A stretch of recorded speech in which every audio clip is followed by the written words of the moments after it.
Hello दोस्तों, आपका स्वागत है हमारे चैनल तने के वीडियोस में। राम और रामायण हमारी संस्कृति की अमर धरोहर है। ये कहानी और इसका कथानक अनोखा है। राम, लक्ष्मण, जानकी जय बोलो हनुमान की जैसे गाने हर हिंदू की सांसों में जोश भर रहे हैं। जहाँ राम है वहीं लक्ष्मण जी और हनुमान जी साक्षात हैं। राम दरबार चित्र की अवधारणा हम सभी के लिए आकर्षक है और राम दरबार का दृश्य बहुत पवित्र है। रामायण की कहानियों ने भारतीय समाज में नैतिकता और सत्य निष्ठा का मानक स्थापित किया है। छोटे बच्चों से लेकर बूढ़ों तक रामायण सभी लोगों के लिए उपयोगी जीवन का कुछ न कुछ सार देती है। इसीलिए रामायण की कहानियां जन जन तक पहुंची और आज भी जीवित हैं। रामायण में एक ऐसी घटना का वर्णन किया गया है जिसके बारे में आज शायद बहुत कम लोग जानते हैं।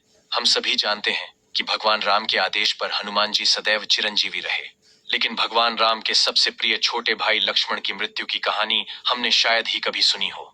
लक्ष्मण की मृत्यु की घटना रामायण की एक घटना है जहां भगवान राम को अपने छोटे भाई लक्ष्मण को उनकी इच्छा के विरुद्ध मृत्यु दंड देना पड़ा था।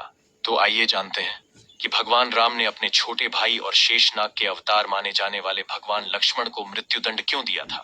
रावण का वध करके, लंका पर विजय प्राप्त करके और लंका का राज्य विभीषण जी को सौंप कर भगवान श्री राम, माता सीता, लक्ष्मण जी और हनुमान जी के साथ अयोध्या लौट आए, जिसके बाद उन्हें अयोध्या के राजा के रूप में सिंहासन पर बैठाया गया और इसके साथ ही अयोध्या में राम राज्य की स्थापना हुई। जिसके बाद भगवान राम ने कई वर्षों तक अयोध्या पर शासन किया और राम राज्य को अक्षुण्ण रखा। भगवान राम के राज्य में प्रजा बहुत सुखी थी, लेकिन भगवान विष्णु के अवतार भगवान राम भी अंत में एक इंसान ही थे, इसलिए उन्हें भी जन्म और मृत्यु के चक्र का पालन करना पड़ता है। इसलिए एक दिन भगवान यम एक महत्वपूर्ण बात कहने के लिए भगवान श्री राम के सामने आते हैं। भगवान राम से चर्चा शुरू करने से पहले यमराज ने भगवान राम से अनुरोध किया कि आप जो भी वचन दें उसे पूरा करें।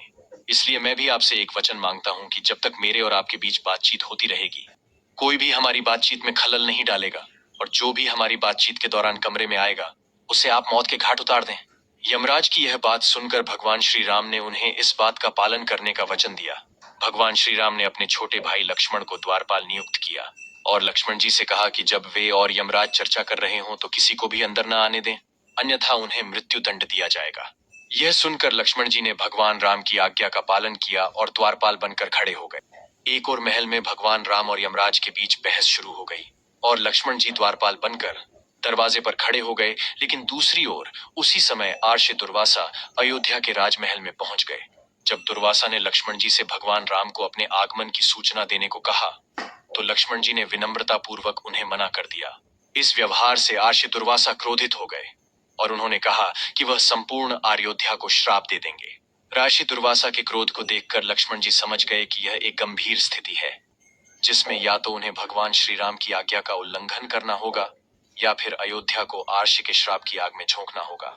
लक्ष्मण जी ने जल्द ही निर्णय लिया कि उन्हें खुद का बलिदान देना होगा ताकि वे आर्षि के श्राप से अयोध्या वासियों को बचा सकें।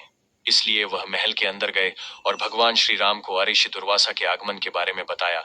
भगवान राम ने तुरंत यम के साथ अपनी बातचीत समाप्त की और आर्षि दुर्वासा का स्वागत किया, लेकिन अब श्री राम असमंजस में थे क्योंकि उन्हें अपने वादे के अनुसार लक्ष्मण को मारना था। प्रभु श्री राम को समझ नहीं आ रहा था कि वे अपने ही छोटे भाई को मृत्यु दंड कैसे दें, लेकिन उसने यम से एक वादा किया था जिसे पूरा होना ही था। इसी असमंजस में श्री राम ने अपने गुरु को याद किया और उनसे रास्ता दिखाने को कहा। इसीलिए गुरुदेव ने कहा कि किसी प्रियजन का त्याग करना भी उसकी मृत्यु के समान है, इसीलिए अपना वचन निभाने के लिए आप लक्ष्मण का त्याग कर दें। लेकिन यह सुनकर लक्ष्मण ने भगवान राम से कहा कि आप भूलकर भी मेरा त्याग नहीं करेंगे। खुद से दूर करने से बेहतर है कि आप अपना वादा निभाएं और मुझे मौत की सजा दें। यह कहकर लक्ष्मण ने सरयू नदी में जल समाधि ले ली। भगवान राम का वचन न टूटे, इसीलिए लक्ष्मण जी ने अपने प्राणों का बलिदान देकर अयोध्या नगरी के सभी नागरिकों को आर्षि दुर्वासा के श्राप से बचाया।